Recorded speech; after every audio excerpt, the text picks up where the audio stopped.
frases. Algo cambia, algo sube esta mi ávida boca. O poder celebrarte con todas las palabras de ella. Cantar, arder, huir, como un campanario en las manos de un loco. Triste ternura mía, ¿qué te hace de repente? Triste ternura mía, ¿qué te hace de repente? Cuando he llegado al vértice más atrevido y frío, mi corazón se cierra como una flor nocturna.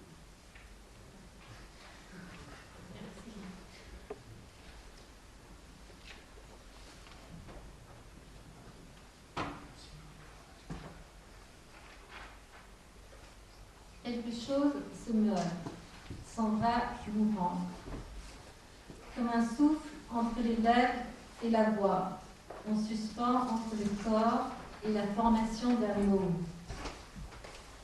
qui se forme tremblant comme une goutte d'eau.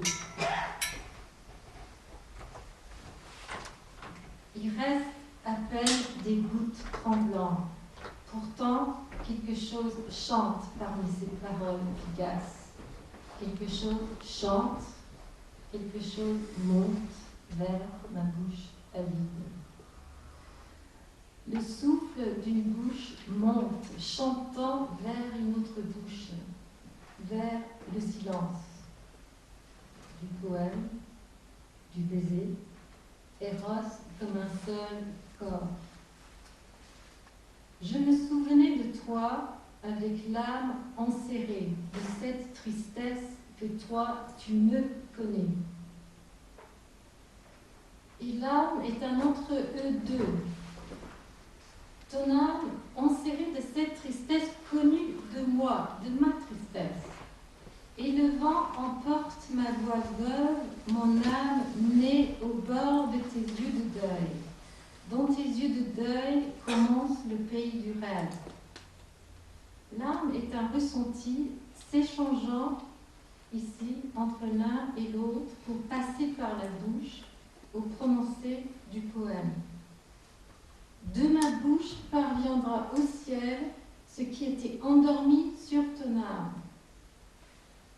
Dans le poème, le corps de la femme est une chambre d'écho. Tu es peuplé d'échos et de voix nostalgiques.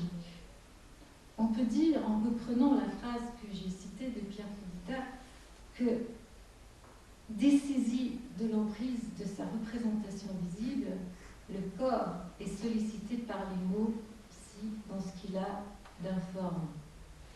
Tu ne ressembles à personne depuis que je t'aime. Ou bien, je te laisse aussitôt, tu circules en moi, cristalline ou tremblante ou inquiète, blessée par moi. Le corps du poète est un instrument de musique, corps dans laquelle le vent passe en chantant mon corps. Aussi, le geste et la voix du poème sont-ils constamment renouvelés dans un mouvement où s'anime de cette adresse qu'est l'éros, la morte absente. Et je dirais que c'est vrai aussi pour Eldest de Minerval. Tu me plais quand tu te tais, car tu es comme absente, distante et endolorie, comme si tu étais morte. Un mot alors, un sourire suffisent. Oui, ce qui se passe lorsque Jamie prononce les mots du poème « Pardonne-moi si tu es morte » devant Nina est de l'ordre de la revenance, des mots revenant de loin. Un poème que j'ai lu dans une nécrologie, dit-il. Des mots d'amour et de séparation, des mots corps d'illusion, corps de silence, pour que tu les entendes comme je veux que tu m'entendes.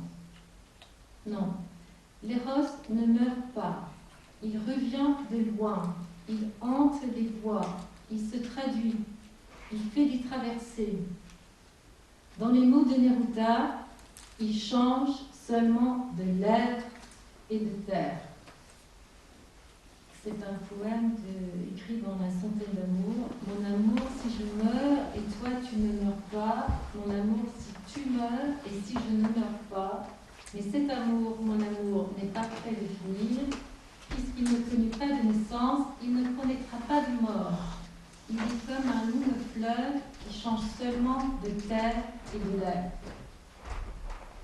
Et c'est ce dernier vers écrit dans la Centaine d'amour et adressé à Mathilde Bustia, ce dernier vers, mon amour, il est comme un long fleuve qui change seulement de terre et de l'air, qui m'amène à Mahmoud Darwish, poète de la Palestine, né en 1941 en Galilée et mort cet été, dont les poèmes en traversée constante entre lieux et traditions arabes et hébraïques sont traduits en français par Elias Sombar et dont je ne veux dire qu'en guise de conclusion littéralement quelques mots. Pour Darwish, poète de l'amour, la femme est étrangère, terre, fleuve, nuit, étoile, le féminin du poème. Et le poème, le seul lieu de naissance possible. Le poète naît de ce lieu qui est le poème. Sa langue, qui ne peut se dévier de sa féminité, dit, accouche seulement du sens se dénudant lorsqu'elle s'abandonne, nue, à la rencontre de son féminin. Le poème et la rencontre sexuelle sont ici inséparables. Si Neruda écrit des poèmes de résonance, Darwish écrit des poèmes de naissance. Alors, je le cite en découpage, c'est le dernier extrait sur votre feuille. J'ai découpé des bribes de ces poèmes. J'ai été créé ainsi qu'il convient aux poèmes d'exister, entre tes rives et les mots qui nous ont ramenés à leur timbre. Sans toi, sans la bruine qui scintille dans les taches de lumière entre tes seins, ma langue aurait dévié de sa féminité. À la flûte d'attendre un peu, comme un sens sur le point de se dénuder, ne parvenant pas à arriver ni à s'attarder devant les mots, il me choisit pour seuil. Ainsi, lorsque tu avances pieds nus, la rime abandonne l'étreinte des mots et la cadence se brise au plus fort de l'essai. Fin de citation. Ici, dans le lit de l'étrangère, pas de poème sans que la langue touche à son féminin, corps parlant ou corps parlé. Il fait souvent parler des femmes dans ses poèmes. Ainsi, Eros, comme le poète en éternel exilé, se déplace de poème en poème, naissant, se brisant comme le silence, dans les mots, entre les rives, les lèvres, d'une terre, fleuve, nuit, qu'incarne la femme.